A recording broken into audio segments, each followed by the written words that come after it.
Hi everybody, I'm Julie, this is Marianne. Hi. And we are going to be talking about wine. So we started out with this one about an hour ago. But I'm going to pretend I haven't had any today.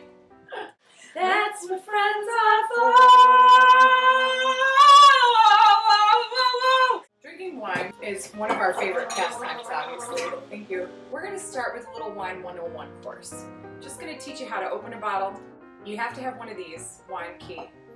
Wine key? That's what it's called? It's a key, it opens up.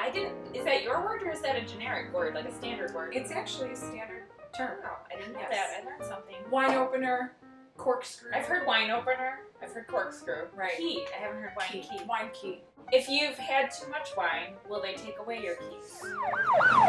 So we always start with the blade. This is dangerous. It is dangerous. You're pointing it at me. I'm a little uncomfortable. Some people say to do all the way at the bottom lip. I like to do the top lip. Hold the phone. I have a question. Sure.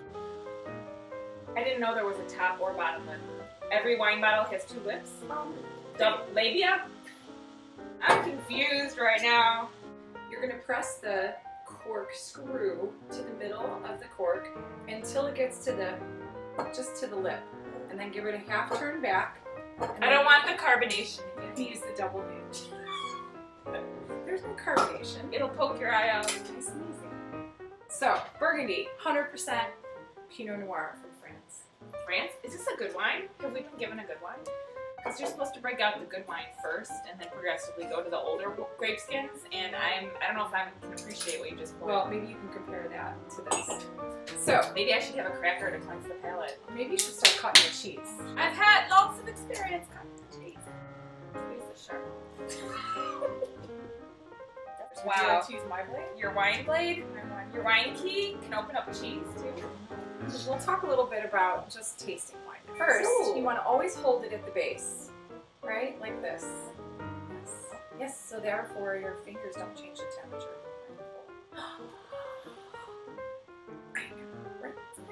So, you want to take your glass and swirl it. Why? You want to coat the sides of the glass. But you don't want to spill it. I mean, you could if you want. Hey, you know what? That's what paper towels are made for. Just put it there. My bosom gets sweaty in the summer. I've been told when you swirl, it leaves legs on the side of the glass, and you can tell the quality of wine based on the legs it has. It's a good question. And it's not the quality, it's the amount of alcohol. So, you swirl, and you see how the lines come down? It's a little difficult. I've seen lots of lines.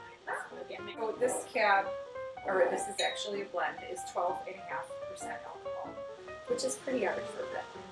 So depending on the wine, you'll see a difference in the spacing between ones. So after you swirl it, you stick your nose in it and you give it a big complex with a fruity bouquet. I sense oak, berry, vanilla, a little bit of thyme, and an ex-boyfriend that shall not be named. It only lasted a couple months, but there's a wound that hasn't gone away. That's strawberries, that's what I smell. And then you're going to take a sip and you want to roll it around your tongue and you want to suck it through your teeth. Whoa!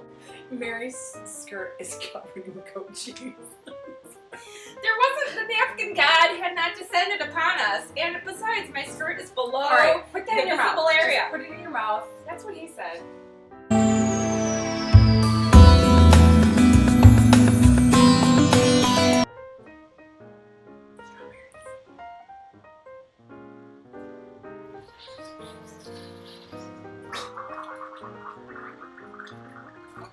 Yes, Julianne, yes. I have a question. Sure. What makes you an expert on wine?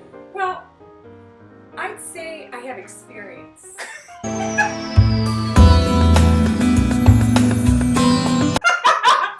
You've opened a number of bottles of wine in your lifetime? I've opened a shitload of bottles of wine in my life. And in fact, I did work for a wine company. I worked for Union Beverage in Chicago, and I worked for Johnson Brothers. How many years? Probably a good 8 years in the industry. And I still pour wine at wine tastings and wine pairings. Wow. Now, what's the benefit of a synthetic cork versus a regular cork? Very, very good question. Cork is a tree, and it has also a bacteria in it that eats through it. And so cork Though traditional and romantic is becoming less and less popular because actually there's studies that show that 1 out of every 12 bottles with a real cork in it is corked, or somehow there's oxygen that gets through the cork and it spoils the wine. The cork's corked. 1 out of every 12 bottles that are corked are corked. 1 out of it, yes. So winemakers all over the world have decided to try other options. They started out with synthetic corks like this. Sometimes they're hard plastic, which I hate. Hate. Sometimes they're plastic with the squishier stuff on the inside.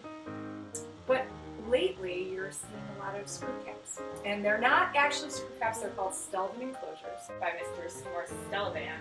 He decided to try to make a screw cap that would keep the integrity of the wine. You know, it's not cheap because it has a screw top, because that's the way things are done, especially in Australia. It's no longer looked down upon. Plus, it's different than your Boone's Farm.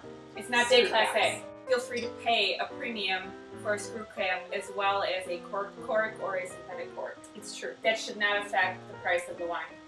Not the price of the wine. Nor the quality. Nor the quality. So when you're drinking wine, it's nice to have a little something to eat with. So we have a few different types of cheese here. We have honey goat cheese, manchego, and butter case. Whatever that is, butter case with a K. I don't know anything about these except that I like the honey goat cheese as kind of like a dessert on sourdough bread. It's yummy. The other two, when I'm hungry, cheese is delicious, and especially with wine. And then you listen, because it sounds good. Like a Tibetan singing bowl at yoga class. Restorative yoga, nothing harsh, nothing that makes you sweat.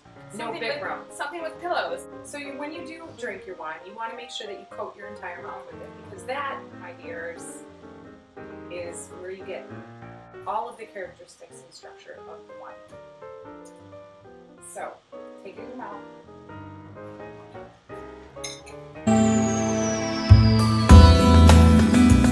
You don't want me to put it in some other orifice?